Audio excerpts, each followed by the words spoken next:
जिस देश की मिट्टी पर गौतम बुद्ध जैसे महान इंसान ने जन्म लिया हो और जिसकी चोटी पर दुनिया का सबसे ऊंचा पर्वत खड़ा हो, सोचिए वो देश कितना महान होगा। दोस्तों, मैं आज भारत के एक पड़ोसी देश नेपाल के बारे में ऐसी बातें बताऊंगा जिन्हें जानकर आप हैरान हो जाओगे। दोस्तों, अगर आप कभी विदेश घूमना चाहते हो तो बिना ज़्यादा पैसा खर्च किए नेपाल ज़रूर जाना। दोस्तों, साल 2007 से पहले नेपाल एक राजतंत्र हुआ करता था और तब नेपाल ही एकमात्र ऐसा देश था जिसे हिंदू राष्ट्र का दर्जा मिला हुआ था। लेकिन साल 2009 के बाद यहाँ नया संविधान लागू हुआ जिसमें नेपाल को हिंदू राष्ट्र से एक धर्मनिरपेक्ष देश घोषित कर दिया गया।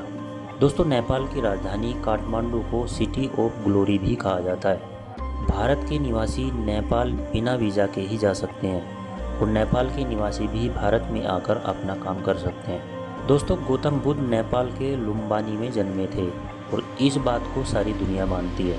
नेपाल को पूरे दक्षिणी एशिया का सबसे पुराना देश कहा जाता है और इस देश का इतिहास यहाँ की राजधानी काठमांडू से शुरू होता है। दोस्तों, यूँ तो नेपाल पर अलग अलग राजाओं ने शासन किया, पर पूरी दुनिया में नेपाल ही एकमात्र ऐसा देश है जो कभी किसी का गुलाम नहीं हुआ। इसीलिए नेपाल का कोई स्वतंत्रता दिवस है ही नहीं। दोस्तों, क्षेत्रफल के मामले में नेपाल ज़्यादा बड़ा तो नहीं है, पर फिर भी 3 करोड़ की जनसंख्या प्रकृति की गोद में यहाँ पर बड़े ही शांत स्वभाव से जीवन गुजार रही है। साथ ही नेपाल में 100 से भी ज़्यादा अलग अलग भाषाएं बोली जाती हैं। दोस्तों, काठमांडू शहर 2000 साल पुरानी सभ्यता रखता है जिसमें आप कई प्राचीन और ऐतिहासिक मंदिर भी देख सकते हैं। दोस्तों, नेपाल ने आज तक किसी भी देश से लड़ाई नहीं की है और यहाँ के लोग सभी धर्मों की इज्जत करते हैं। तभी तो नेपाल को पूरी दुनिया में सबसे शांतिपूर्ण भाव रखने वाला देश कहा जाता है। दोस्तों, सुनने में थोड़ा अजीब जरूर लगेगा कि इतना शांतिपूर्ण देश जहाँ जाति, धर्म, संप्रदाय के नाम पर आज तक किसी की जान नहीं गई, वहाँ आज भी गरीबी अपने पैर पसारे हुए है। आज भी नेपाल के बहुत से लोग किडनी बेचने पर मजबूर है, जो बहुत ही ज़्यादा दुखदायी बात है। साथ ही आज भी कई ऐसे घर नेपाल में मौजूद हैं जहां पर टॉयलेट की सुविधा भी नहीं है। दोस्तों, दुनिया का सबसे खतरनाक एयरपोर्ट नुक्ला नेपाल में स्थित है और इस एयरपोर्ट पर दुनिया के सबसे कुशल पायलट ही अपना जहाज उड़ा सकते हैं। शादियों की बात करें तो यहाँ पर लगभग 80% शादियाँ अरेंज होती हैं। ये लोग अपनी जाति में ही शादियाँ करते हैं और शादी से पहले दूल्हा दुल्हन एक दूसरे से नहीं मिल सकते।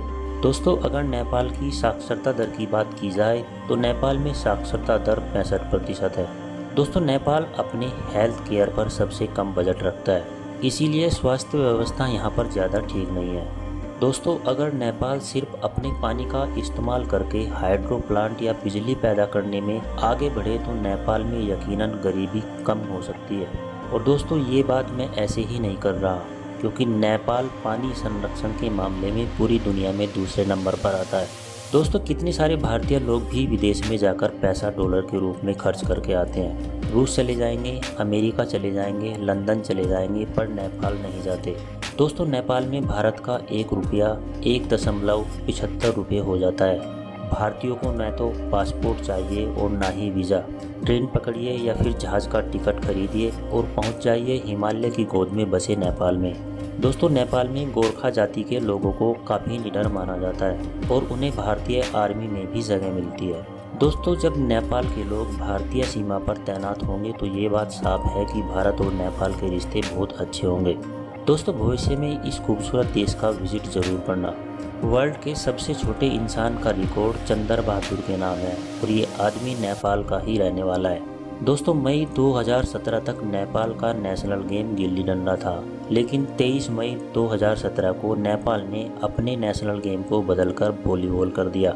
इसी के साथ नेपाल में फुटबॉल को भी काफ़ी पसंद किया जाता है। दोस्तों, जैसा कि आप सभी को पता है कि माउंट एवरेस्ट सबसे ऊंची पर्वत चोटी है और हर साल यहाँ हजारों की संख्या में सैलानी चढ़ाई करने आते हैं। इसी वजह से यह नेपाल में मुख्य आय का स्रोत भी है।